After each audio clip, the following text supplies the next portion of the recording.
Bon après-midi à tous, bienvenue sur For You Télévision dans le cadre de cette nouvelle production de la semaine. Nous sommes bien sûr là pour parler football. On parle exclusivement Coupe d'Afrique des Nations de football féminin.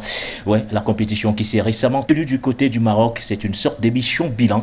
On reviendra sur le sacre de la formation d'Afrique du Sud. On parlera bien sûr du finaliste malheureux qui n'est autre que le Maroc. On reviendra également sur le parcours du Nigeria. Le Nigeria qui termine sa compétition hors du podium, une première depuis 2012. Comment comprendre donc cet échec pour les Super Falcons, en toutes les façons avec bien sûr le concours de notre panel. On essayera bien sûr de comprendre cela tout à l'heure. On fera également un gros plan sur les CAF Awards, la cérémonie officielle qui était donc de retour le 21 juillet dernier du côté de Casablanca au Maroc. De retour, pourquoi? Parce que voilà, après 2 ans d'hibernation, il fallait enfin récompenser le génie africain, et le génie cette année s'appelle Sadio Mané, le Sénégalais donc qui s'est taillé la part du lion à l'occasion de cette cérémonie des CAF Awards. Bref, nous reviendrons sur le sacre du Sénégal en général, puisque sur 7 titres au total, le Sénégal a réussi à remporter 5, un record sur le plan continental. Bref, voilà ce qui constitue l'essentiel bien sûr à retenir, du moins l'essentiel qui constitue le menu de notre émission prolongation dans le cadre bien sûr de cette production du 25 juillet. On prend une transition juste derrière, je vous présente le panel.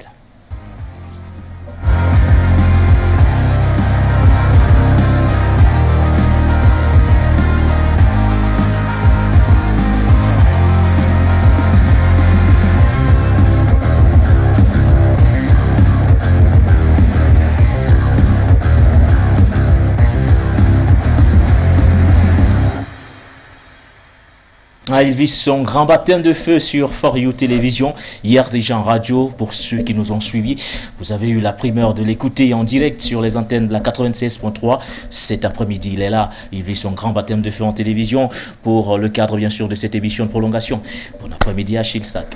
Bon après-midi, ça va, la pêche? Ça va. Je suis content d'être sur votre super plateau. Ouais. Et j'espère que nous allons partager des moments très enrichissants. Une première donc pour Achille avec nous dans le cadre de cette émission de prolongation. On est également ravis de l'avoir cet après-midi sur ce plateau. Lui, c'est un habitué.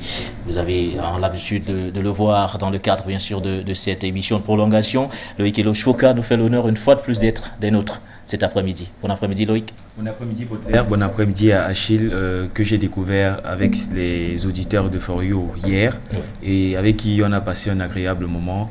J'espère qu'aujourd'hui le moment agréable il sera prolongé et que cette prochaine heure, disons cette heure et demie, soit la plus belle. Le plaisir sera prolongé, c'est pas pour rien qu'on a nommé cette émission prolongation. Oui, on va au-delà des 90 minutes, le temps réglementaire dans un match de football. Messieurs, si on parlait de Coupe d'Afrique des Nations, si on plantait le décor de cette émission bilan, la 14e édition, une édition qui s'est tenue du côté du Maroc avec bien sûr le sacre de la formation de l'Afrique du Sud. S'il vous venez à l'idée de faire, je vais dire quoi, un bilan, avoir un avis global sur la compétition en elle-même, peut-être que je vais commencer par toi Achille, tes sentiments ou alors tes impressions à l'issue de cette cérémonie de clôture après avoir vécu un mois de compétition intense. Oui, comme tout fan de football, on est toujours fier de vivre de bons moments de football, et on s'est rendu compte que le Maroc a tenu le pari, celui de l'organisation. Le Maroc nous a montré qu'il est parmi les plus grandes nations de football sur le plan organisationnel, et que ce pays-là, vraiment, si la Coupe du Monde devait revenir en Afrique, il serait le principal favori pour accueillir cette Coupe du Monde. Sur le plan des infrastructures, on a vu que le Maroc a des jolies infrastructures. Sur le plan organisationnel, on a vu que c'était superbe. Et sur le plan de la mobilisation du public, on a vu que le public était présent, le public répondait présent. Et là, on est passé par des moments d'extase dans des stades, surtout lorsque le pays hôte était confronté. Donc, on s'est rendu compte que le public marocain était plus attentif lorsque le pays hôte jouait. Mais, qu'à cela ne tienne, on constate qu'il y a vraiment une grande mouvance dans le football africain sur le plan local. Maintenant, sur le plan de la CAF, on s'est rendu compte que la CAF est passée par un grand moment, puisque la compétition en elle-même a été l'une des compétitions la plus médiatisée de toutes ces dernières années. On s'est rendu compte que lors de la finale, il y avait au moins 30 médias africains qui ont diffusé la finale, sans compter les grands médias européens et les médias du Moyen-Orient. Donc, sur le plan organisationnel, sur le plan infrastructurel, oui. Une compétition entièrement réussie, on va le dire comme ça. Est-ce que c'est le même sentiment pour vous, Loïc? Une compétition au sortir de cette finale, est-ce qu'on peut dire aujourd'hui que sur le plan organisationnel, le Maroc a vraiment tenu la dragée haute et qu'il a réussi sa compétition? Oui, exactement. Je dirais que le Maroc est sorti vainqueur au terme de cette compétition. Je dis vainqueur pas en termes de trophée, mais a tenu le pari. Vous savez, organiser une compétition telle que la CAN, qui est une compétition internationale, n'est pas toujours évident. C'est pas toujours évident pour des nations de déployer l'arsenal, de gérer les problèmes infrastructurels et tous les problèmes qui peuvent survenir pour une telle compétition. Mais le Maroc a tenu la barre et on a vu, Achille l'a mentionné tout à l'heure, la forte mobilisation qui pour moi reste le principal, le fait majeur même de cette compétition. Parce que pour cette finale, par exemple, on a vu le nombre de personnes qui ont fait le déplacement. Plus de 46 000 spectateurs au stade présent. Déjà, c'est une compétition qui a battu un record d'affluence en termes sur le continent africain. C'est une compétition qui n'a pas souvent rassemblé ce grand monde. Mais de plus en plus, il y a cet engouement qui naît chez les supporters, les fans de football en Afrique et qui pousse le supporter dans le terrain. Donc en gros, je vais dire que cette mobilisation et aussi au niveau sportif, il y a eu beaucoup de surprises. Il y a eu des scénarios qu'on n'a pas anticipés et ce qui a fait la beauté de ce football. Bon, tout à l'heure, on reviendra en sur ces scénarios un peu rocambolesques, on va dire comme ça, des renversements de situation, la sortie prématurée du Cameroun en quart de finale, bref, la qualification du Botswana pour les quarts de finale, pardon. Donc on aura peut-être le temps. Oui, Achille. Concernant la CAF, on s'est rendu compte que cette édition, on est passé de 8 à 12 équipes. D'accord. De 8 à 12 équipes, c'est une première. C'est une première. Et en plus de cela, en termes de dotation, Money Prize, on est passé de près d'1 million de dollars à 2,4 millions de dollars. Wow. Donc ça fait en sorte que on comprend clairement que la CAF a mis les petits plats dans les grands pour que cet événement soit un événement d'envergure. Et que la CAF est en train de militer pour que le football féminin se rapproche un peu plus du football masculin. Oui, du football masculin. En tout cas, de ce côté quand même, je pense que la Confédération africaine a déjà fait suffisamment pour vendre sa compétition. Messieurs, parlons justement de l'aspect purement marketing. Est-ce que vous avez l'impression aujourd'hui que la Confédération africaine de football vend suffisamment sa CAN féminine? Loïc, peut-être. Bon, je vais dire que je pense que la CAF fait beaucoup d'efforts. La CAF fait beaucoup d'efforts pour vendre cette compétition. Parce que on a vu durant des matchs, on a vu des panneaux publicitaires, on a vu des entreprises telles que TikTok. Des annonceurs, on va tous les citer. Sinon, le service commercial t'attendra juste après l'émission. D'accord. Bon, je vais dire que ces géants de technologie qui rassemblent des milliards de personnes à travers des applications mobiles et on voit que c'est déjà intéressant. C'est intéressant de voir qu'il y a de tels annonceurs s'intéresser à cette compétition. Des sponsors aussi qui sont là. Maintenant, c'est un processus. Il ne faudrait pas s'attendre à ce que cette compétition de CAN féminine attire les plus gros sponsors parce que c'est avec le contenu et avec le temps qu'il faudra on pourra attirer des investisseurs ou bien de gros sponsors. Il faudra aussi développer le niveau de jeu, rendre cette compétition aussi attrayante parce que plus ça attire de monde, plus les sponsors arrivent parce que ces sponsors là ils sont là pour le public. Donc c'est le niveau de jeu qui fera principalement venir. Ça peut être le niveau de jeu, ça peut aussi être la qualité des joueurs, des footballeuses. Parce que vous voyez ici, dans chaque équipe, on a eu une Chouta Diarra, dans chaque équipe, on a une Ochoala. Donc vous saurez que forcément les supporters feront le déplacement. Et si le supporter fait le déplacement, les annonceurs aussi sont là parce que c'est le public qui les attire. Déjà, le fait de passer de 8 à 12 équipes, déjà c'est déjà un pas en avant parce que là on a plus d'équipes et on a plus de monde qui vient au terrain et ce qui va favoriser par exemple, qui va attirer ou bien attiser l'appétit de ces sponsors là. Donc je veux dire que ce sera un processus qui sera lent. Oui. Qui sera lent. Il faudra qu'on soit patient.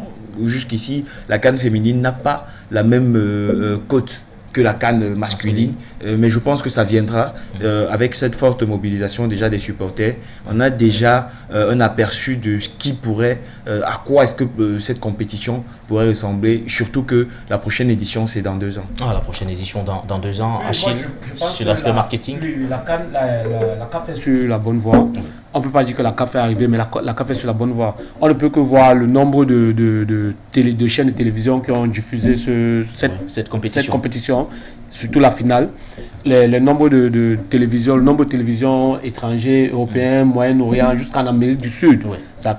Elle a été diffusée. Donc, je pense que la CAF est sur une bonne voie, comme disait Loïc. Oui. Plus les supporters viendront au stade, plus les annonceurs viendront. Mais messieurs, j'ai posé la question, pourquoi? Parce que actuellement également se tient du côté de l'Europe, il y a l'Euro féminin également, parce que là, certains s'amusent à dire, pourquoi avoir décidé d'organiser cette compétition au même moment que l'Euro féminin qui se joue? Parce qu'ils sont nombreux qui s'intéressent à cette compétition qui est rendue d'ailleurs au stade des demi-finales. Pour vous, il est important peut-être de revoir la périodicité de cette compétition pour qu'elle ne puisse pas empiéter sur d'autres grandes compétitions majeures organisées par la Fédération internationale de football association. Évidemment, ça fait déjà partie d'un axe de progression. Oui. Donc la CAF doit se dire que notre compétition ne peut pas rivaliser en termes d'aura ou en termes de visibilité avec la CAN, avec l'Euro féminin. Donc essayer de trouver une période qui ne correspond pas avec l'Euro pour ne pas être asphyxié par cette compétition. Donc je crois que déjà par là, la CAF doit commencer à bien choisir ses dates, oui, pour qu'on ne soit pas empiété par une autre compétition. Oui, bon, je veux dire que pour moi aujourd'hui, je ne pense pas que c'est une question qu'on devrait se poser, oui, à l'heure actuelle, parce que voilà, on a vu cette compétition a été suivie, elle a été suivie. Je vous rappelle que même en ce moment, il y a la Copa América féminine qui se joue également. Je veux dire que on ne pourra pas avoir encore ce débat, parce que ça veut dire quoi? Ça veut dire que chaque compétition a ses cibles? Chaque compétition a sa cible et puis chaque compétition a sa périodicité. On ne va pas recommencer à se poser des questions, à se dire est-ce que c'est pas possible de mettre cette compétition en janvier et tout. Mais non, le débat qu'on fait avec la CAN masculine. Surtout que l'Euro féminin se dispute tous les 4 ans. Le dernier Euro remonte à 2018. Je crois que c'est un an avant la Coupe du Monde. Un an avant la Coupe du Monde. Et aussi, cette CAN féminine, je crois que la Coupe du Monde, les Coupes du Monde féminines se jouent aussi durant les années impaires. Et nous, en Afrique, on joue cette CAN durant les années paires. Donc, il n'y a pas de chance à ce qu'il y ait, voilà, peut-être avec la Coupe du Monde. Maintenant, avec l'Euro, c'est une coïncidence qui arrive une fois sur 3. Disons une fois sur 2. Voilà, oui. Donc, en 2024, on joue une autre CAN. L'Euro, il ne se joue pas. Et voilà, il y aura l'Euro féminin en 2026. En 2026, ça sera le même épisode. Même épisode. Et il y aura encore une Coupe du Monde masculine. Bon, je ne sais pas comment. 2026. Oui. Bon, je vais des Coupes du Monde masculines. Oui, vous savez qu'en football, les garçons attirent plus de public que les femmes. Donc, ce sera intéressant de voir comment est-ce que cet aspect sera géré durant cette période. Mais pour moi, à ce moment, c'est pas une question qui devrait se poser. Même si quand j'y pense, le dernier, la CAN féminine au Cameroun, elle ne s'est pas disputée C'était en 2016. Je vais dire, c'était en novembre. C'était en novembre. Là encore, il y avait eu un débat sur la périodicité parce qu'elle s'est disputée en novembre. Les dernières phases finales se disputaient en novembre, décembre. Je ne sais pas, pour cette année, c'est peut-être parce que l'année dernière, il n'y a pas eu de CAN. Je vais dire, en 2020, à cause du Covid. Et peut-être on a remis ça en cette période aussi. Mais je ne sais pas quelle sera la formule habituelle, si ce sera conservé en novembre, décembre, ou bien on continuera à jouer cette CAN en cette période. Mais pour moi, jusqu'ici, ça n'a pas empêché les équipes africaines d'avoir à disposition leur effectif. Donc je crois que Surtout que la rigueur qui est mise chez les hommes n'est pas la même qui est mise chez les femmes. Parce que chez les hommes, les clubs sont souvent réticents quant à la libération de leurs joueurs. Quand la Coupe d'Afrique des Nations se joue entre janvier et février, ce n'est pas la même exigence qu'on retrouve chez les femmes. Chez les femmes, on a l'impression que les clubs les libèrent beaucoup plus facilement. Bon, c'est vrai.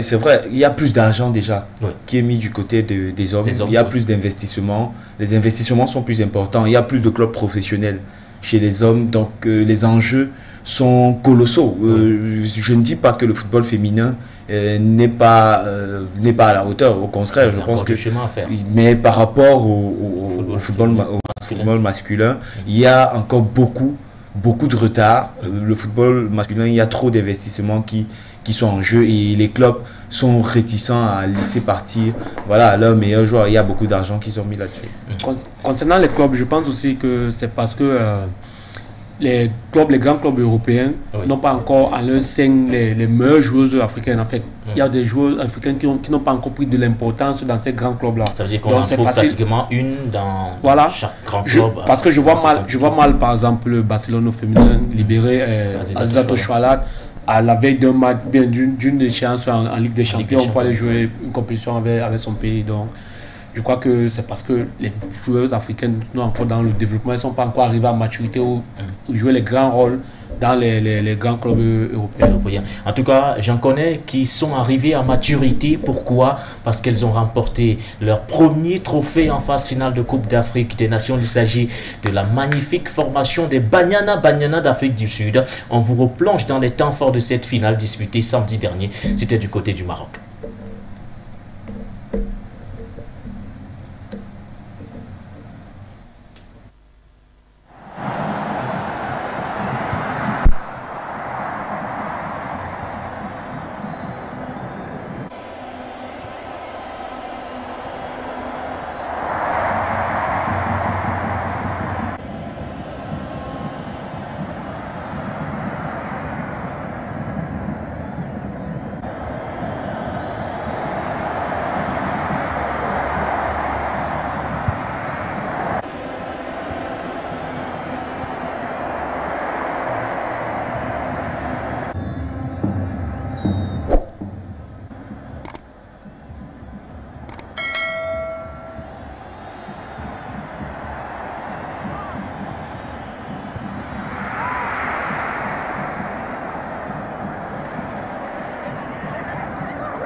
المنتخب الجنوب الافريقي هاج اللقب القاري.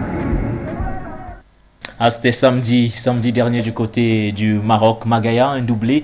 On a presque envie de dire qu'elle a été titulaire d'un master en froid et climatisation parce qu'elle a glacé pratiquement 46 000 spectateurs acquis à la cause du Maroc. Un mot sur cette finale, mais surtout sur le niveau de jeu déployé par ces deux formations. Peut-être avant de faire un gros plan sur la formation d'Afrique du Sud, Loïc. Bon, intéressant, c'était une rencontre intéressante.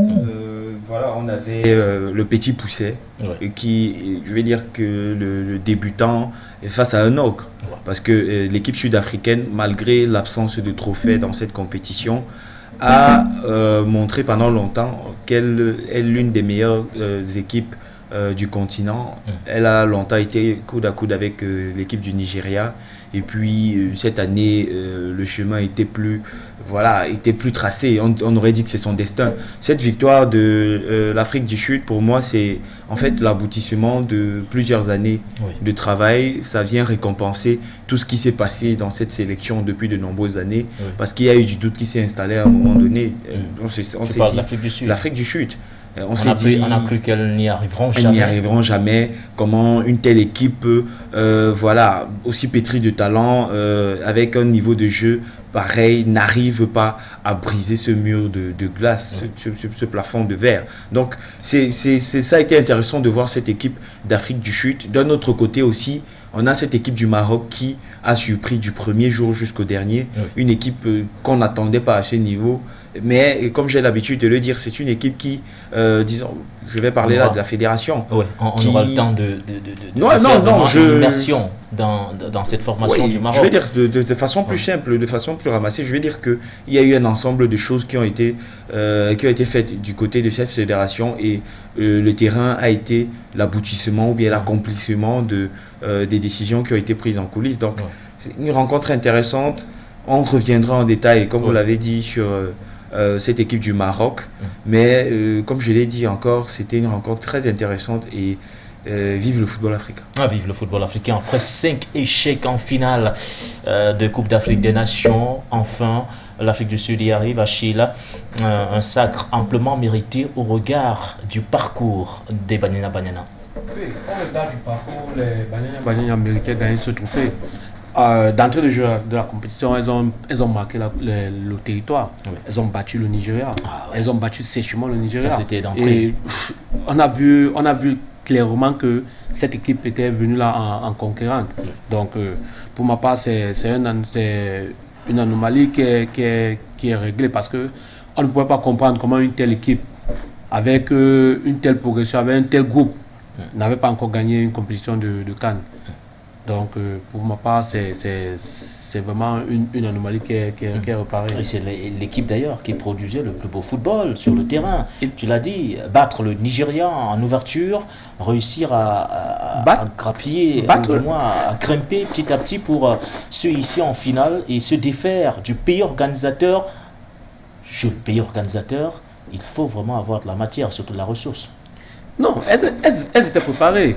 Plutôt d'entrée de jeu, elles ont montré les crocs. Donc, elles n'ont pas seulement battu le Nigeria, elles ont battu le Nigeria avec personnalité, avec autorité. Ça, c'était en demi-finale? Non, en match d'ouverture, oui. Elles ont battu le Nigeria avec autorité. Donc là, à ce moment, on voyait déjà que voici une équipe qui va aller loin. Et je suis certain que même si le Nigeria était passé en demi-finale et que le Nigeria avait rencontré l'Afrique du Sud en finale, l'Afrique du Sud l'aurait toujours battu. Parce que cette équipe a montré la force de caractère, le talent. Donc, c'était une équipe structurée. La défense était hyper imperméable. On voyait au milieu du terrain, c'était fluide, ça jouait bien. C'était une équipe propre. Et derrière, ils avaient un entraîneur qui est Désiré Elise. Voilà. Un entraîneur qui est expérimenté, qui a beaucoup de vécu, qui a perdu en tant que joueuse, qui a perdu en tant qu'entraîneur. Donc, elle était revancharde, elle avait de l'expérience à revendre à ses poulaines. Le sacre, c'est aussi à mettre à l'actif de Désiré Elise et Loïc, qui quelques jours auparavant, 24 heures avant, avait déjà été sacré meilleur entraîneur d'une sélection sur le continent africain. Et là, elle a confirmé sur le terrain, elle qui a pratiquement tout dominé sur son passage, depuis bien sûr son premier match dans cette compétition face au Nigeria, en passant bien sûr par la Zambie en demi. Il y a également eu de très très belles affiches, mais cette finale marque surtout qu'il s'agit du premier sacre de l'Afrique du Sud après 5 tentatives en finale. Ouais, c'est la 6e tentative. Oui, 6e tentative. Donc, après 5 échecs. Ça reste quand même, c'est un chiffre qui fait peur. Ouais. Qui fait peur. Vous jouez 6 finales et vous n'en gagnez qu'une. Donc je comprends pourquoi à un moment donné, il y a le doute. Bon, à un moment donné, la patience, puisque vous jouez 5 finales, ça fait quoi, 10 ans? Ça va faire combien d'éditions? 5 éditions, vous avez patienté combien d'années pour atteindre ce niveau? Surtout que c'est une équipe qui a la possibilité de le faire. Ça reste quand même un gros aboutissement. On voit qu'il y a une équipe qui a été décomplexée. Maintenant, je ne sais pas si cette équipe aurait fait pareil, si c'était le Nigeria en finale, il y a peut-être un complexe du Nigeria. Un complexe d'infériorité de temps en temps. Peut-être, parce que ça reste quand même hallucinant. Cette équipe d'Afrique du Sud aussi, qui, comme je l'ai dit, vient quand même soulager l'Afrique. Je dis soulager parce que depuis le premier match, la première finale de cette compétition de Cannes en 91, oui, il n'y a jamais eu une autre équipe que le Nigeria ou la Guinée équatoriale au sommet de l'Afrique. C'est un problème. Pour moi, c'est un problème. Le Nigeria est quasiment... Il fallait enfin une équipe où mettre l'hégémonie de justement, le Nigeria. Il le fallait. Et l'Afrique du Sud, une équipe qui a perdu tant de finales, qui de mieux que cette équipe-là. Pour moi, c'est la belle histoire de cette compétition. La belle histoire, ça fait plaisir de voir cette équipe qui a longtemps cherché ce sacre, cette reconnaissance. Parce qu'au football, la reconnaissance, ça se joue au niveau des trophées. Vous aurez beau pratiquer le meilleur football sur le terrain, tant qu'à la fin, vous ne remportez pas des titres, vous ne valez rien. Ça ne sert à rien. Ça ne sert à rien. Et je pense que c'est l'une des critiques qui a été prononcée à l'endroit du Sénégal, l'équipe masculine du Sénégal. Une équipe aussi pétrie de talent, qui a toujours été au sommet. Qui a eu de très belles générations, n'a jamais remporté une Coupe d'Afrique. Voilà, donc je veux dire que pour moi, c'est la belle histoire de cette compétition. Et vraiment, c'est que du bonheur. Ça fait plaisir de voir une autre équipe que le Nigeria ou bien la Guinée équatoriale remporter ce trophée. Ah, ça fait plaisir de les voir à ce niveau de la compétition, comme cette autre équipe, oui, le Maroc. Cette équipe-là qui a également séduit plus d'un, une équipe qui faisait son comeback en phase finale de Coupe d'Afrique des Nations. Après, tenez-vous tranquille, 22 ans d'absence. La dernière participation du Maroc remonte à 2000 en Coupe d'Afrique des Nations. Une équipe qui fait donc son comeback, mais qui réussit l'organisation sur le terrain, mais également la compétition en elle-même, puisque c'est une qualification pour la Coupe du Monde au bout, mais surtout une finale. Au-delà même de la défaite en finale, on va dire que la compétition, en gros, elle est réussie pour cette magnifique formation des Lions de l'Atlas. Évidemment, c'est une compétition réussie. Après 22 ans d'absence, revenir faire une finale, ce n'est qu'à applaudir. Donc, mais on va noter que cette équipe marocaine, c'est une équipe qui a travaillé. Elle a beaucoup travaillé. La Fédération royale marocaine a mis des moyens pour développer le football féminin et pour qu'ils atteignent les sommets. Je crois que c'est juste le début d'une très grande aventure pour cette équipe marocaine. Parce que faire mieux que... Évidemment. Parce que lorsque vous regardez ces joueuses, ce sont des joueuses pétries de talent. Et pour la plupart, elles jouent dans le championnat local. Donc vous comprenez que le Maroc est un vivrier de football. De talent. Voilà. Mais en même temps, ça me surprend également parce qu'on sait que le Maroc est un pays musulman et on sait tous que là-bas, de ce côté-là, les filles, c'est pas toujours ça. Donc, avoir une équipe comme celle-là avec autant de talent, donc moi, ça me surprend. Mais sur les exemples marocains peut parler afin de briser ces tabous-là quand on sait que dans ces pays arabes, parfois, le foot n'est pas fait pour des femmes. Elles sont plus faites pour le ménage et autres. Mais là, clairement, est-ce que ce parcours, cette prestation-là peut enfin pousser la société à libéraliser un certain nombre de choses concernant, bien sûr, ces femmes-là? Évidemment, je vois que au Maroc, on accepte déjà, on commence à accepter. Si on a une telle équipe, ça veut dire que certaines personnes l'acceptent déjà. Il faut noter que la Fédération royale marocaine a vraiment investi beaucoup d'argent pour que le football féminin puisse se développer. Elle a mis près de 6 millions d'euros. Wow. Près de 6 millions d'euros pour développer le football féminin. Aujourd'hui, les résultats sont là, les résultats sont parlants. C'est pour ça que je disais que je pense que cette équipe, c'est le début du nez. Donc c'est une équipe qui va venir bousculer la hiérarchie du football féminin en Afrique. Oui, une équipe qui va venir bousculer clairement la hiérarchie du football féminin sur le plan continental. Loïc, est-ce que tu vois également les choses de cette façon-là? Bien sûr. Vous savez que le football, je compare généralement le football à une science. Et la science, elle évolue. Elle évolue parce qu'il y a des courants. Il y a des personnes qui viennent avec des idées. Il y a des personnes qui développent d'autres idées à partir de ces idées-là. Et ça forme ce que ça forme. Aujourd'hui, lorsqu'on regarde l'histoire du football, la progression, on voit qu'il y a eu des époques. Oui. Il y a eu des équipes qui ont marqué l'histoire. il y a des personnes, il y a d'autres équipes qui sont venues voilà, tout rafler la mise. Je vous parle aujourd'hui par exemple de l'équipe d'Espagne. Ouais. L'équipe d'Espagne qui, historiquement, je veux dire qu'avant les années 2000, n'était pas une équipe de football qui faisait peur.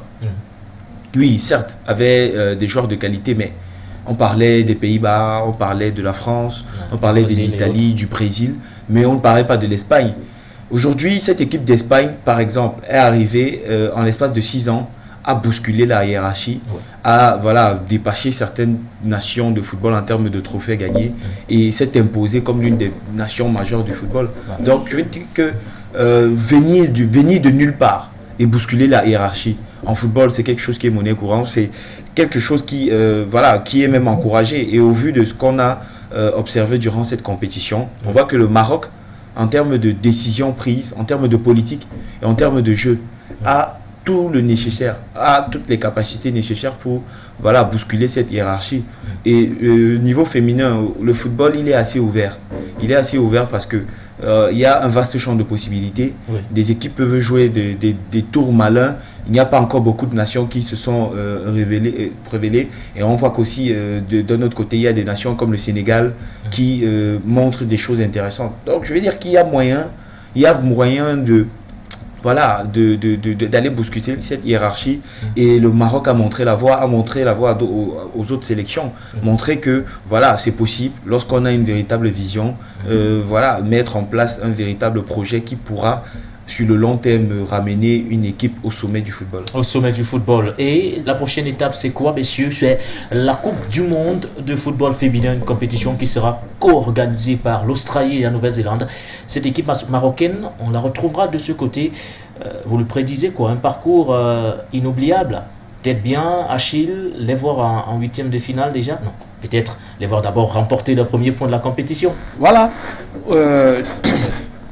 Avoir fait une bonne figure dans la compétition, voilà. Donc, aller déjà ne pas être ridicule, ça sera déjà une fierté pour ce pays. Donc, je ne pense pas qu'au début de la compétition, au début de la CAN, on avait dit aux Marocains que vous serez qualifié pour le mondial. Oui, vous serez qualifié pour le mondial. Je suis sûr que tout le monde aurait signé. Donc, aujourd'hui, si elles sont arrivées à cette finale de la CAN et elles vont au mondial, le mondial, c'est un bonus. C'est un bonus. J'espère juste qu'elles iront là-bas, elles iront faire bonne figure. Loïc, les objectifs de cette formation, cette très belle formation entraînée par Reynald Pedros qu'on a vu prester du côté du Maroc, ces objectifs en Coupe du Monde pourraient ressembler à quoi exactement? Bon, je pense qu'il faudra capitaliser sur ce qui s'est fait durant cette CAN, mais il faudra aussi être réaliste. Aller chercher une victoire finale lors de cette CAN, ce serait quelque chose d'assez... Ce mondial, ce serait quelque chose d'assez fou. Mais pourquoi pas essayer de ne pas être ridicule. Je vais dire que... Elles n'ont pas suffisamment d'atouts pour le faire. Je ne dis pas qu'elles n'ont pas suffisamment d'atouts pour le faire, mais ça se joue à beaucoup. Il y a beaucoup de choses qui rentrent en compte. Il y a l'expérience du haut niveau. Le niveau, vous aurez affaire à des équipes, aux meilleures équipes du monde, aux meilleures sélections. Ça n'a rien à voir avec le niveau de football en Afrique. C'est un cran au-dessus. Donc il faudra voilà, mettre des ingrédients beaucoup plus juteux, goûteux, je vais dire, pour arriver à réaliser une très grosse performance durant cette CAN. On a vu que même l'équipe du Nigeria ou l'Afrique du Sud, ça a été compliqué pour ces équipes-là d'arriver jusqu'au bout de cette compétition. Essayez de ne pas être ridicule. Essayer de ne pas être ridicule, c'est quoi exactement? Ne pas perdre ces 3 matchs par un lourd score de 8 buts à 0 ou alors les perdre avec un score minimum d'un but à 0. Je ne sais pas trop, ça serait quoi? On va prendre par exemple des scores qu'on a vu lors de la Coupe du Monde militaire. 12-0, Cameroun, 12-0, c'est quand même...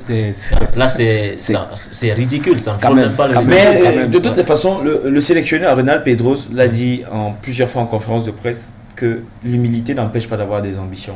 Maintenant, quelle est l'ambition? Peut-être c'est sortir des phases de groupe, finir deuxième, troisième, parce que n'oublions pas que les meilleurs troisièmes aussi sont qualifiés pour le prochain tour. Donc pourquoi pas essayer de sortir meilleur troisième? De toutes les façons, ça dépendra de la poule dans laquelle cette équipe sera logée.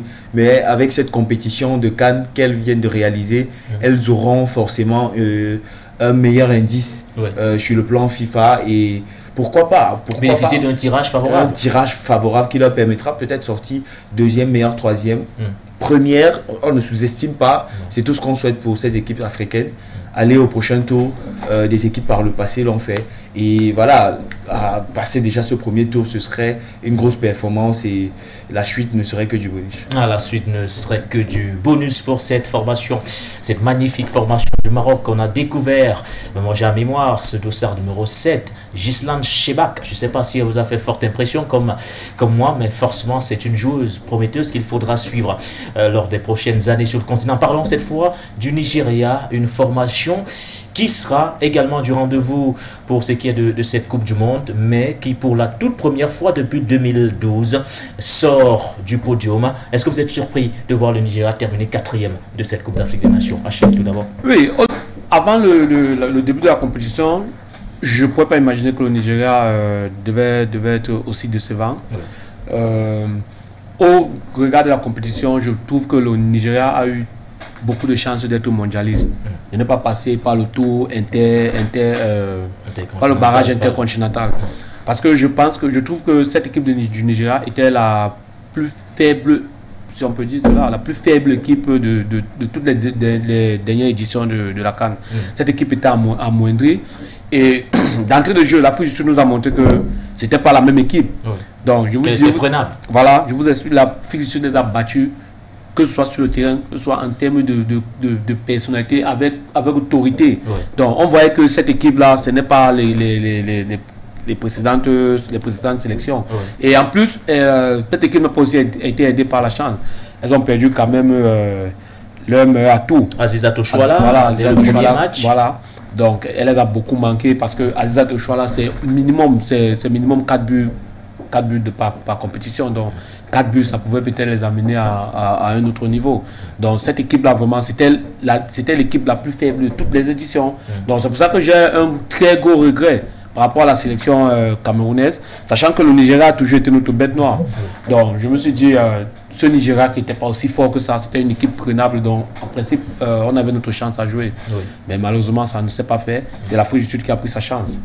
L'Afrique du Sud qui s'en sort, mais le Nigeria, Loïc, un mot sur ce Nigeria-là, selon Achille, c'était une version un tout petit peu erronée de celle que nous avons eue lors, bien sûr, des précédentes éditions, la moins forte en tout cas sur les précédentes saisons, ou du moins les précédentes compétitions. Est-ce que c'est la même appréciation que tu fais quand tu regardes cette formation du Nigeria au sortir de cette 14e édition de Coupe d'Afrique des Nations? Oui, on voit que c'est une équipe, ce n'est pas la même équipe qu'on a connue il y a plusieurs années. Il y a déjà des signes de fébrilité que cette équipe a montré durant les précédents matchs. Déjà depuis l'année dernière, il y a eu cette compétition qui a été organisée sur le sol nigérian. Je pense que c'était la coupe disons, Boari. Je crois que déjà dans cette compétition, cette équipe du Nigeria ne montrait pas déjà des choses intéressantes. Plusieurs observateurs déjà avaient fait la remarque, s'inquiétaient du niveau qu'affichaient les Nigérianes. On était très loin de l'équipe conquérante qui... Des standards habituels. Voilà, des standards habituels, qui a marché sur l'eau pratiquement toute sa vie dans le football africain. Aujourd'hui, cette équipe est en quête de repères. Je crois qu'elle est à la fin d'un cycle. Il faudrait passer... C'est la transition qui n'arrive pas... Oui, c'est une transition. C'est une transition. Et la transition, durant les transitions, il y a beaucoup de pertes. Vous savez, lorsque vous quittez d'une phase à une autre, il y a beaucoup de pertes. Vous perdez beaucoup de matchs parce qu'il faut tester de nouvelles choses et vous n'avez pas suffisamment de temps. Vous jouez une compétition comme la CAN où chaque match vaut son pesant d'or. La moindre défaite est fatale. Il n'y a pas le temps de tester des formules. Disons, vous êtes voilà, en quelque sorte, je vais dire, asphyxié, parce qu'il faut le résultat. Vous ne pouvez pas vous permettre de perdre des matchs. Mais est-ce qu'on ne peut pas aussi lire ça d'une autre façon, peut-être le trop plein de confiance, parce que des formations comme le Nigeria, le Cameroun, généralement, ces équipes-là abordent la compétition en se disant, mais minimum, c'est une demi-finale, voire finale. Est-ce que c'est pas un tout petit peu le trop plein de confiance? Je dirais pas que voilà c'est le complexe de supériorité. Non, pas du tout. Quand on revient sur cette demi-finale face au Maroc, surtout. Non, pas du tout, pas du tout. Quand vous regardez le nombre de compétitions que cette équipe nigériane a gagné, vous pensez que déjà la 3e compétition remportée, elle aurait pu faire preuve de suffisance. Mais si elle a remporté autant de CAN, c'est dire le sérieux avec lequel cette équipe nigériane aborde ces matchs. Ce qui s'est passé avec l'équipe du Maroc, c'est, je ne vais pas dire c'est un incident isolé, il y a plusieurs facteurs qui sont rentrés en compte. Elles se font sortir au tir au but, elles prennent 2 cartons rouges, il y a eu des faits de jeu qui n'ont pas été à leur faveur. Et face au Cameroun, moi j'ai vu que cette équipe nigériane face au Cameroun a fait preuve de beaucoup de maîtrise. Beaucoup de maîtrise. Parce qu'elle était en gestion. Gestion, et c'est l'expérience qui a parlé lors de ce match.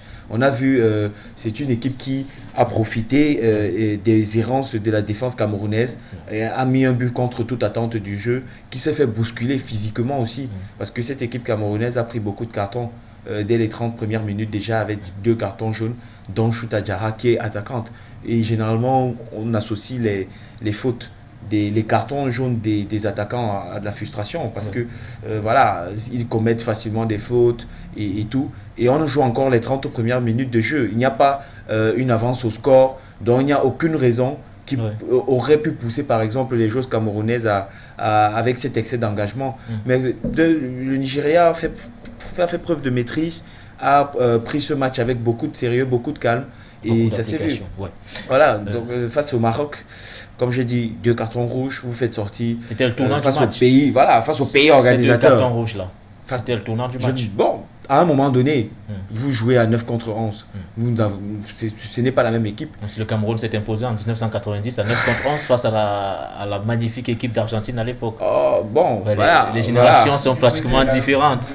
Dans le Brésil également, donc on comprend mieux. Oui, avant de sortir de cette thématique. Cette équipe nigériane a été affaiblie par l'absence de 3 joueuses majeures. Aziza Oshoala, Oparanyeze et... Oparanyeze qui n'est même plus là. Donc oui, en fait, elle vient de partir. Oui. Elle vient de partir. Donc, c'était Oparanyeze, Aziza Oshoala, c'était un duo d'enfer. Oui. C'était un duo qui traumatisait les défenses. Et ils avaient leur défenseur, là, j'oublie son nom, il joue en défense centrale.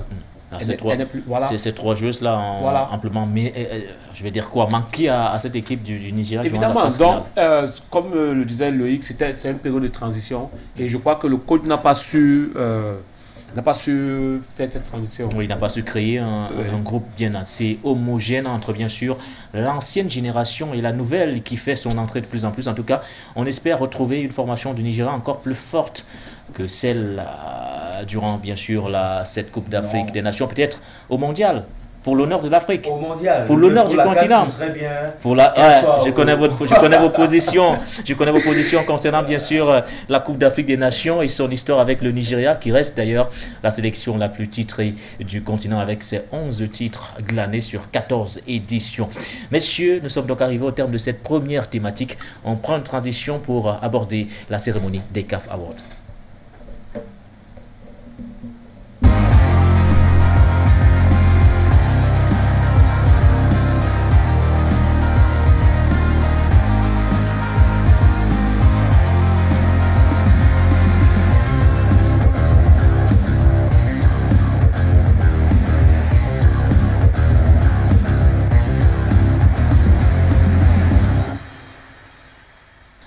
La cérémonie des CAF Awards était officiellement de retour après 2 ans d'absence due bien sûr à la pandémie coronavirus. C'était donc le 21 juillet dernier du côté de Casablanca au Maroc.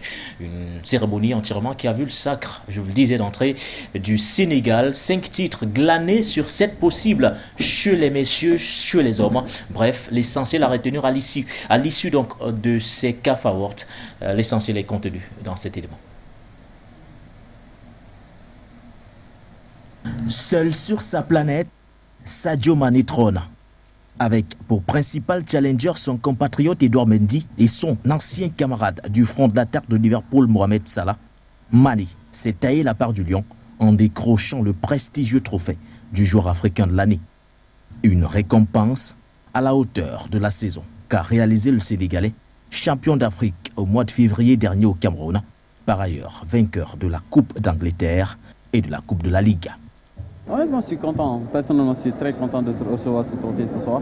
Je suis fier et en même temps, comme je l'ai dit, je remercie tous mes coéquipiers en club et en sélection parce que sans eux, je ne pouvais pas arriver. 5 titres sur 7 possibles. La moisson du Sénégal est tout aussi impressionnante. Car, outre Mané, les Lions de la Teranga s'en sortent également bien avec Aliou Cissé comme sélectionneur de l'année. Je suis très honoré et très ému à la fois par cette distinction qui vient de m'être décernée. Je remercie Dieu de m'avoir guidé sur mon chemin, tant dans mes doutes que dans mes moments d'espoir.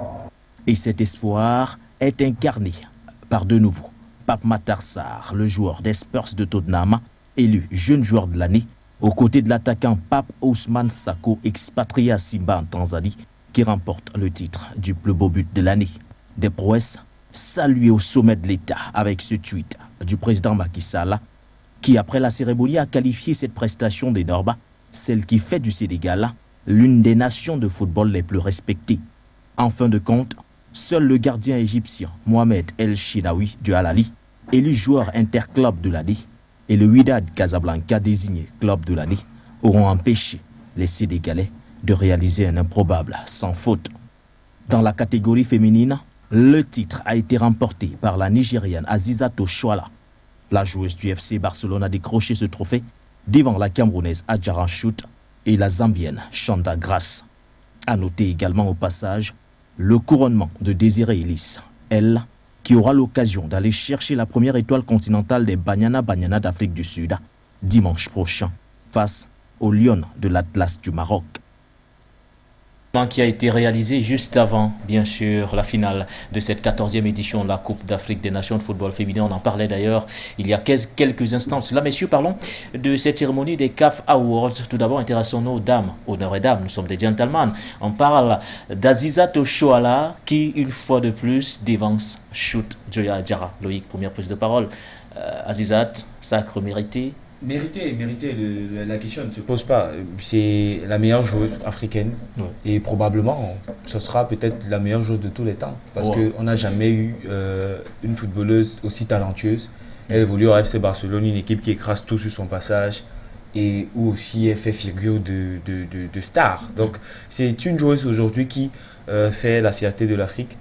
Par ses prestations, elle représente bien le continent à l'extérieur.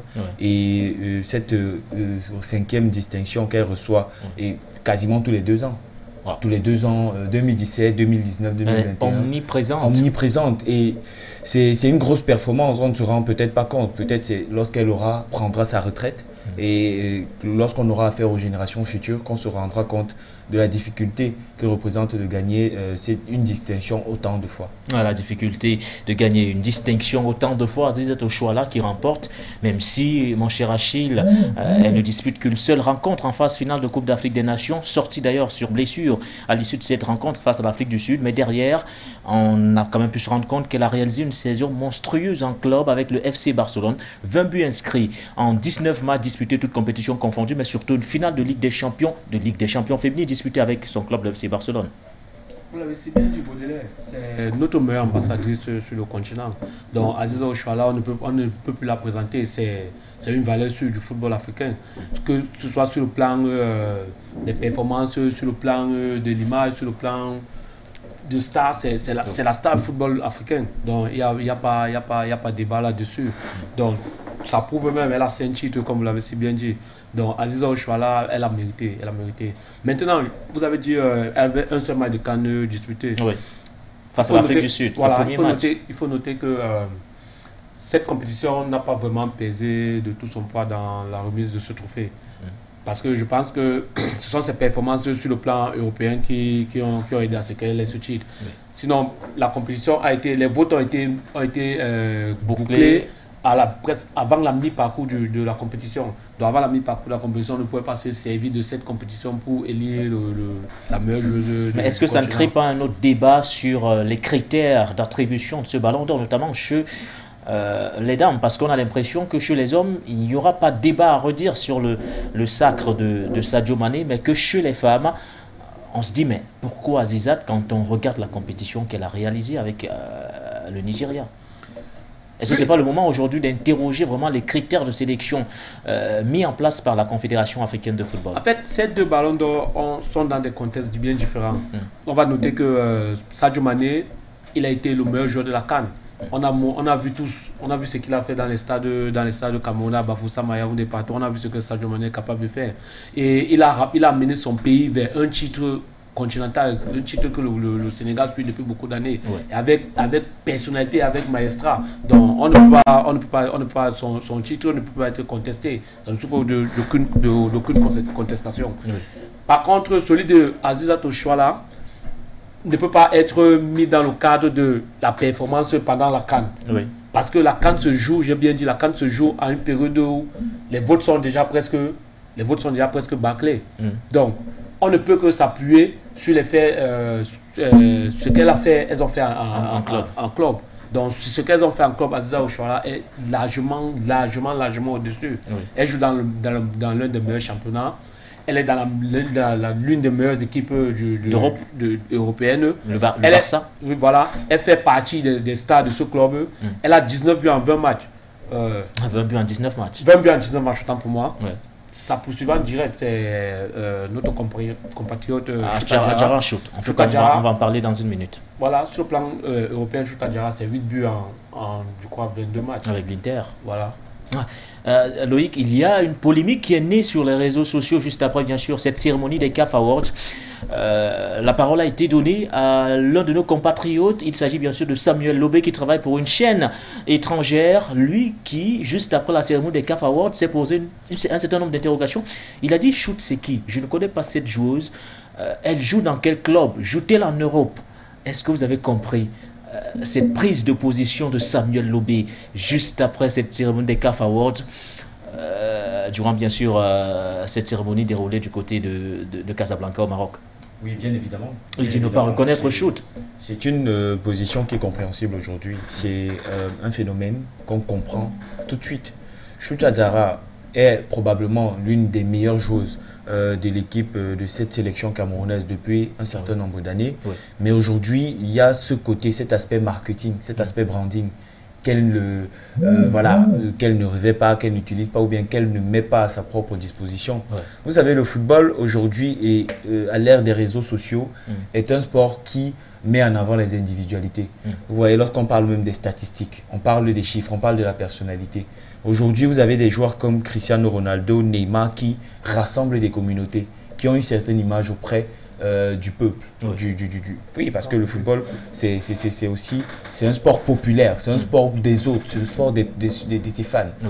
Donc, il y a aujourd'hui cette image-là qui est l'image de marque, ta personnalité. On appelle ça le branding, le branding. Et puis, Shoot Adjara aujourd'hui, ce n'est pas une chose qui est bankable. Elle n'est pas assez vendue sur les différentes plateformes. Elle ne se vend pas assez. Son image n'est pas... Elle ne se vend pas assez. Je lui dis, il faut avoir une certaine classe. Oui. Je crois que c'est le même problème qu'a Sadio Mané aujourd'hui. Sadio Mané, par exemple, n'est pas favori au Ballon d'Or, à mon avis, justement à cause de ça. Parce que c'est un joueur qui est trop humble. Il est trop humble. C'est vrai, il faut être humble, mais il est trop humble. Il faudrait avoir une certaine personnalité. Ce n'est pas un joueur qui est bankable.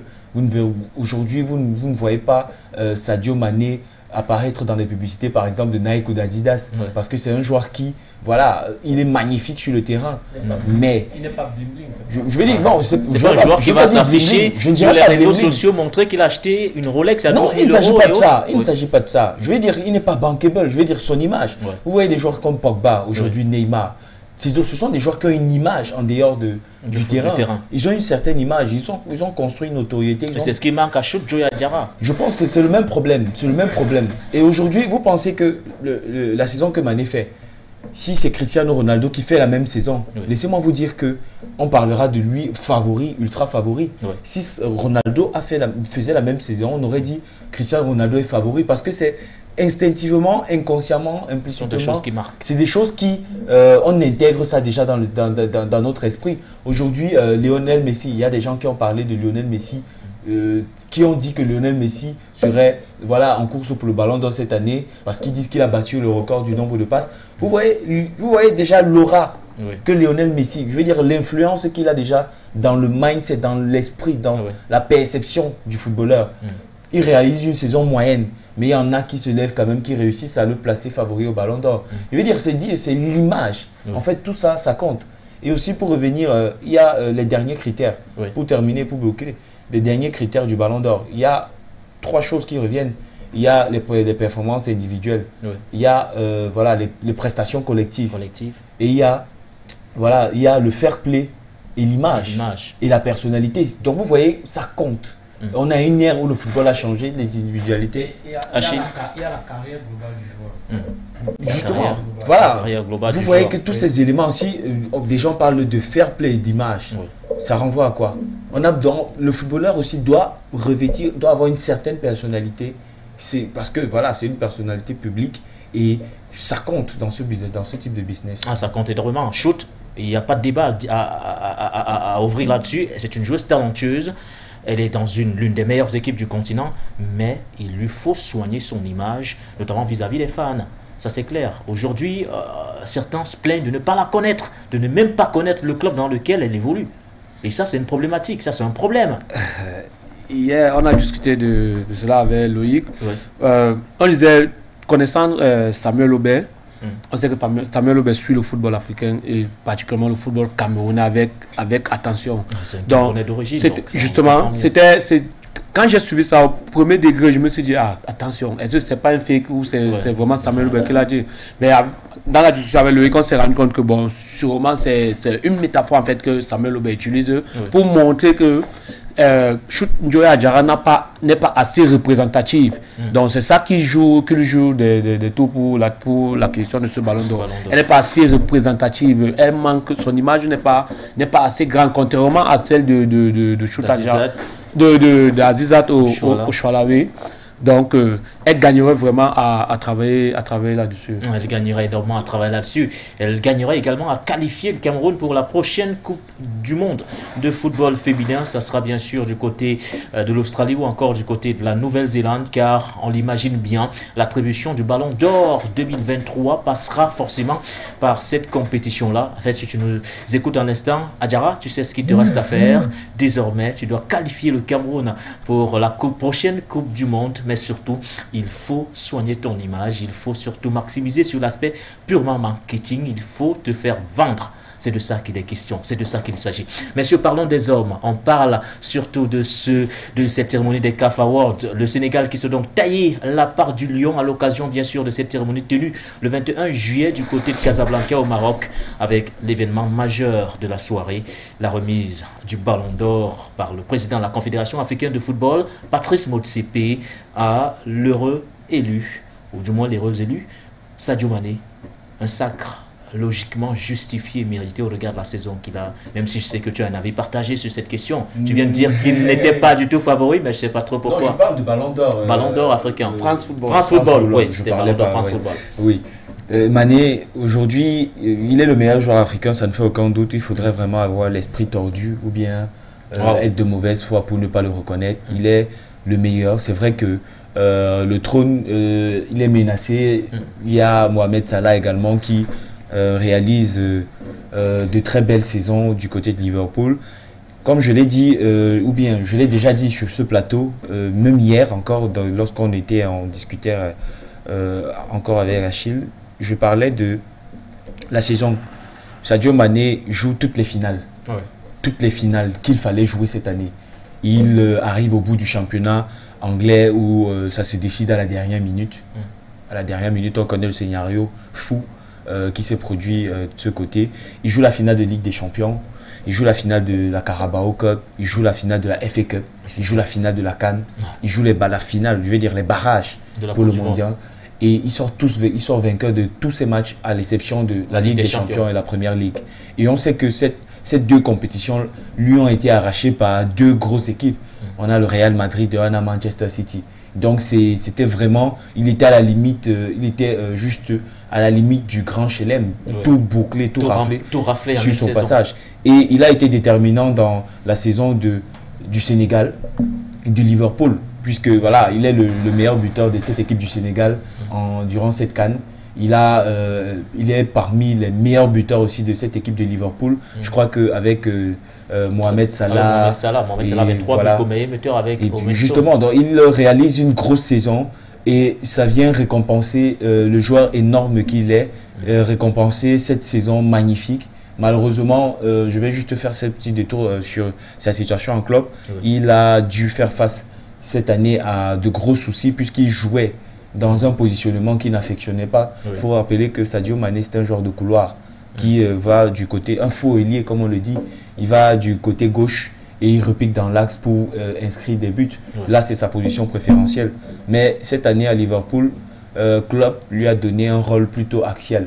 Il se retrouvait beaucoup plus... Diogo Jota a été préféré justement à Sadio Mané sur le couloir. Voilà, et avec l'arrivée de Luis Diaz en janvier, les choses ne se sont pas...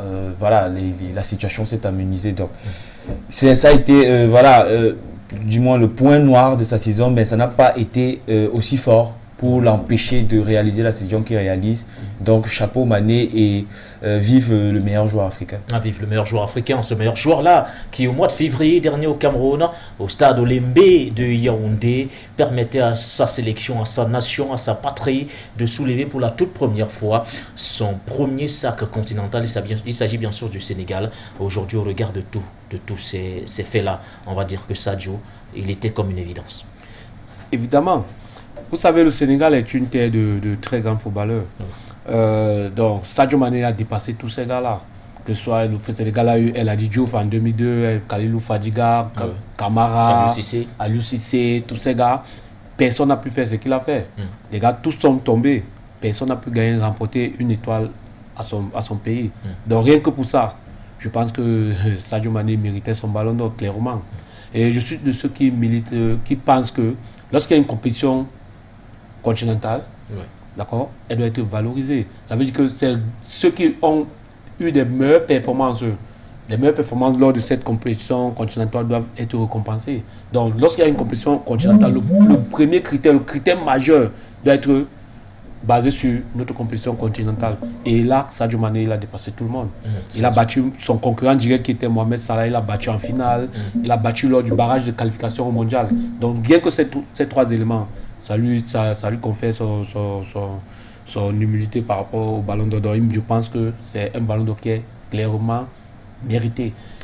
Un ballon d'or clairement et amplement donc mérité pour le Sénégalais Sadio Mané. On l'évoquait à l'entame de cette émission de prolongation sur For You Télévision.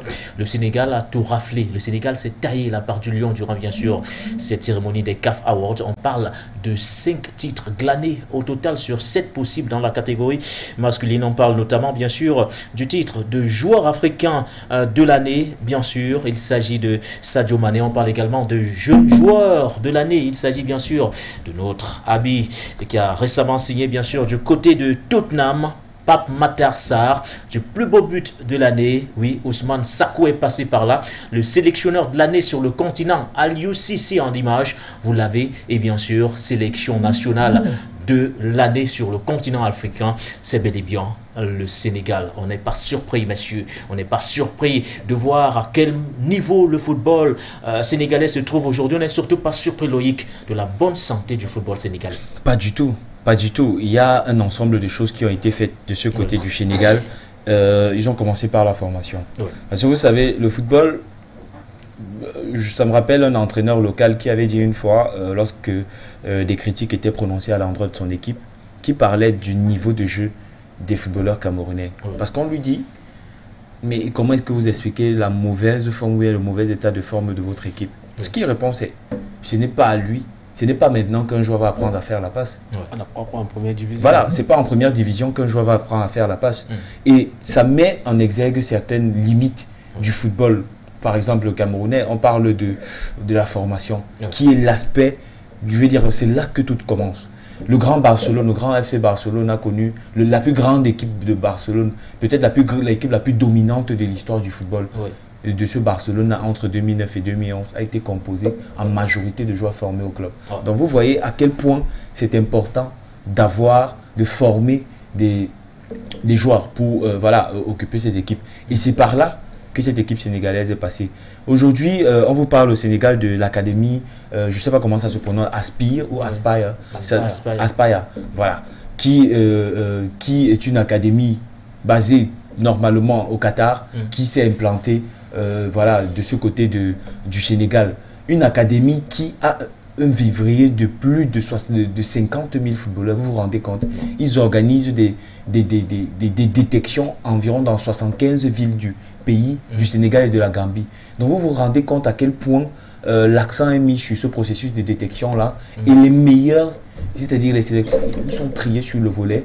Les meilleurs sont mis à disposition des de cette académie et aussi à la disposition des clubs et des fédérations. Donc on voit que tout cela aujourd'hui, avec Génération Foot, qui est un club satellite du FC Metz, contribue énormément au développement de ce football sénégalais et à la production de footballeurs de qualité. Il y a ces centres de formation qui pilulent désormais à profusion du côté du Sénégal, à côté du centre Aspaya dont évoquait Loïc, ou encore Génération Foot. Il y a surtout Djambas qui est aussi là, qui forme et qui ravitaille la sélection nationale du Sénégal. On n'est pas surpris de les voir à ce niveau-là, largement dominer le football africain. Bien sûr, il n'y a pas que Djamba. Il y a Djamba, il y a...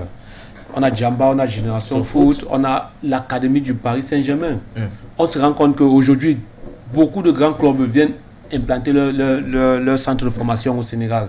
Parce qu'ils ont compris que le Sénégal est un vivrier un grand vivrier de footballeurs. Et qu'aujourd'hui, le footballeur sénégalais a de la cote sur le plan européen.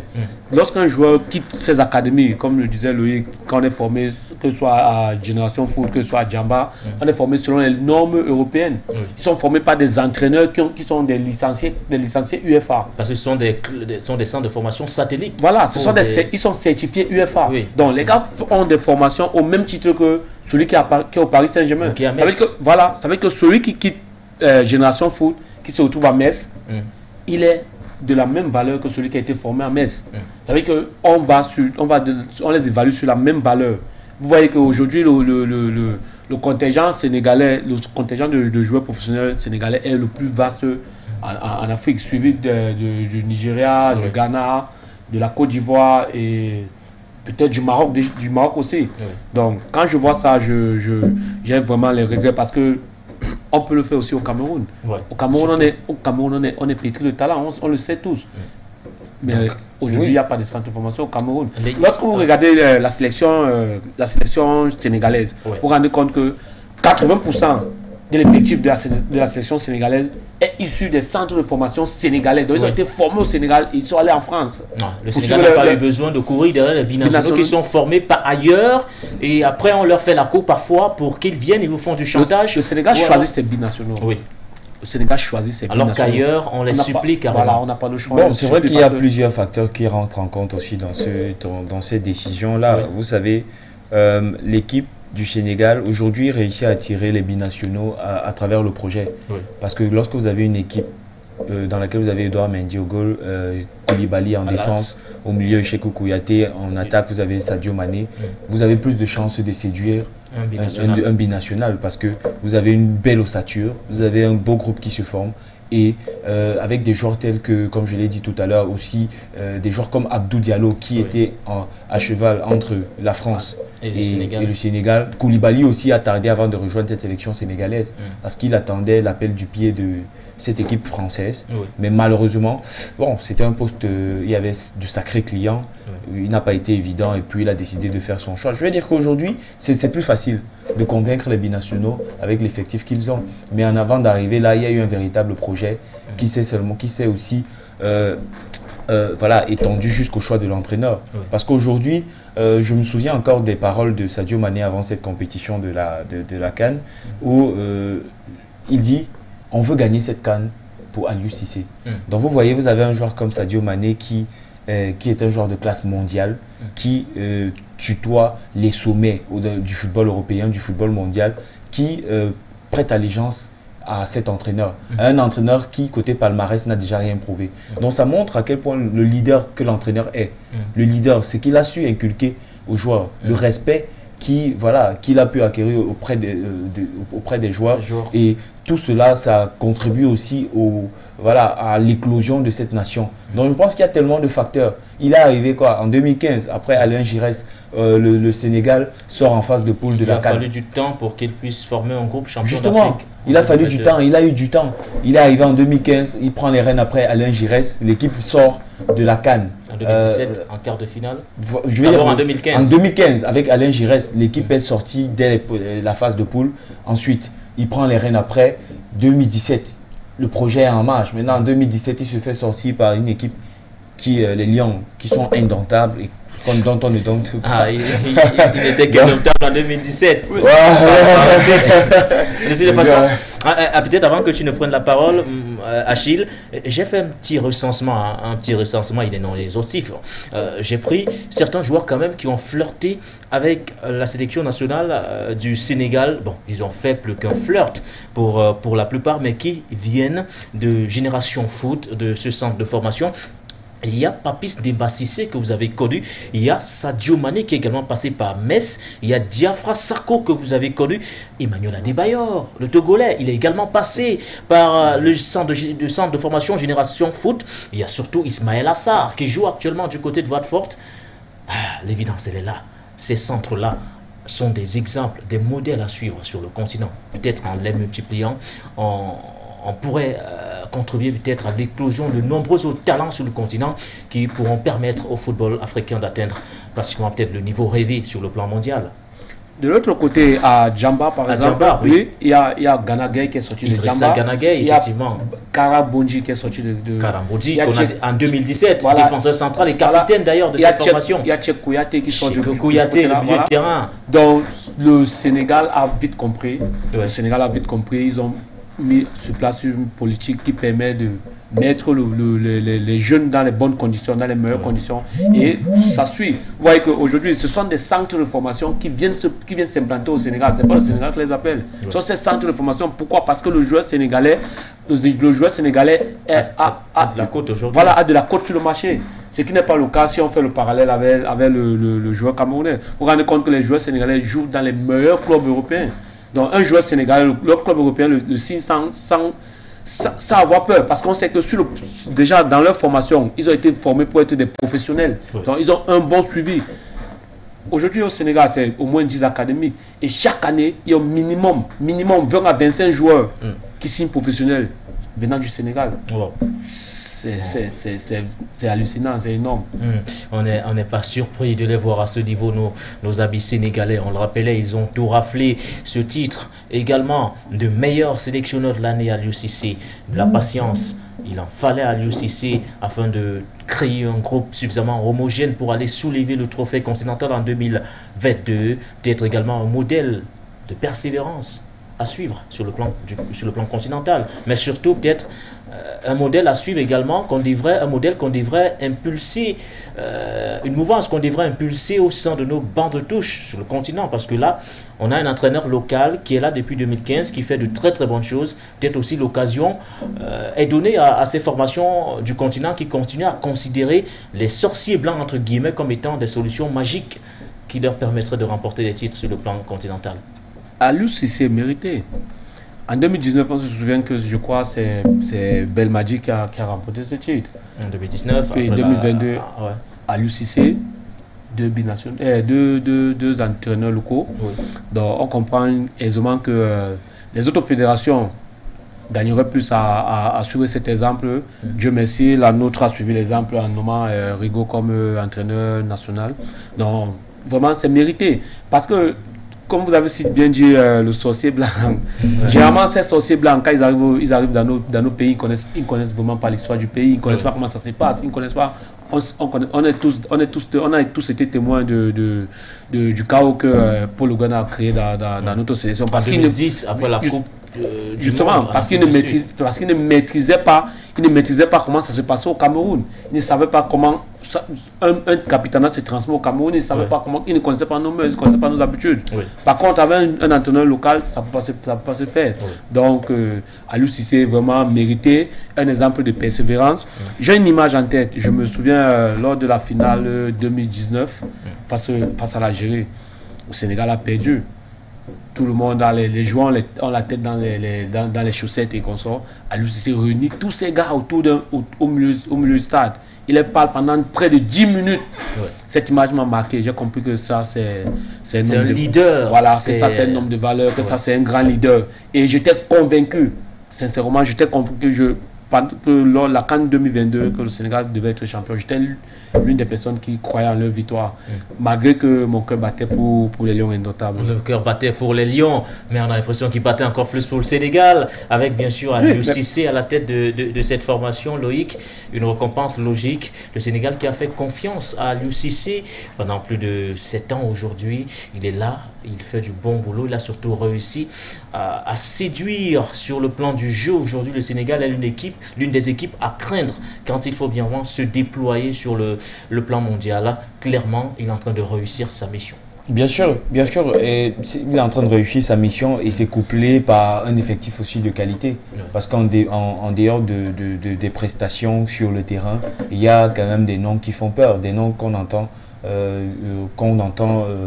On retentir dans nos oreilles chaque week-end lors des championnats. Sadio Mané, Edouard Mendy qui était le meilleur gardien l'année dernière, qui était le meilleur gardien du monde, n'a déplaise à si ce ballon d'or là aurait peut-être dû être attribué s'il n'y avait pas eu le Covid, avec bien sûr notre ami Edouard Mendy. Justement, et puis avec la nouvelle signature de Kalidou Koulibaly qui rejoint Chelsea, qui rejoint encore une grosse équipe qui va avec le statut de titulaire, Sadio Mané qui est le leader de l'attaque du Bayern. Je veux dire qu'ils ont tous les arguments aujourd'hui pour se dire oui, on peut réaliser quand même une très belle Coupe du Monde, on peut faire peur à l'adversaire. Ça serait quoi le niveau réel de cette équipe en Coupe du Monde, du moins les objectifs par rapport à cet effectif? Oui, par rapport à l'effectif dont dispose Aliou Cissé. Pour moi, c'est au moins quart de finale. Au moins quart de par finale. rapport à l'effectif. C'est-à-dire que et la dynamique. 2002, la dynamique. Oui, et maintenant, quart de finale, pourquoi pas les demi, aller un peu plus loin. C'est une équipe aujourd'hui qui a le niveau, individuellement, qui a le niveau pour, et la dynamique aussi, parce qu'on met aussi de côté le groupe. Le groupe, c'est un beau groupe, et je pense que ce groupe est normalement constitué depuis un certain nombre d'années. Elle a un entraîneur qui est écouté, qui a le respect des joueurs, qui a un discours qui passe, et tous les ingrédients, ils ont le peuple derrière eux, ils ont aussi les Africains derrière eux. Bon, c'est vrai que en dehors de nos sélections respectives, on est aussi avec des sélections africaines parce qu'on veut voir le trophée venir en Afrique, pas pour une compétition, mais venir présenter au peuple que voilà. Donc aujourd'hui, cette équipe a le niveau d'aller, pour moi, quart de finale. Pourquoi pas les demi? Et un groupe qui s'améliore au fur des compétitions. On voit que cette année, on a Bounassa qui est venu compléter l'effectif du Sénégal. On savait bien que le Sénégal avait des problèmes au niveau de l'arrière droit. Bounassa est venu compléter. Aujourd'hui, c'est une très grande équipe. Si on peut faire un peu le parallèle, elle ressemble un peu beaucoup plus à notre équipe l'équipe du Cameroun en 2002 que les bookmakers annonçaient comme futur champion du monde. Donc, cette équipe a vraiment du potentiel. Elle est bien partie pour aller titiller les plus grands. C'est-à-dire qu'on peut aujourd'hui dormir tranquille en se disant cette équipe du Sénégal là, nous fera rêver au Qatar. En fait, si le Sénégal ne fait pas une bonne Coupe du Monde, ça sera une déception. Tout le monde attend le Sénégal au second tour. D'abord, faire le second tour. Tout le monde attend le Sénégal. Et le Sénégal est dans un groupe qui est ouvert. Donc je ne vois pas pourquoi le Sénégal ne va pas rêver. Donc ce groupe est impressionnant. Quand on regarde ce groupe, c'est une famille avec un père de famille qui est en même temps charismatique, qui en même temps qui dirige avec une fer de main, en même temps un bras de fer, en même temps qui cajole quand il faut cajoler, qui frappe quand il faut frapper.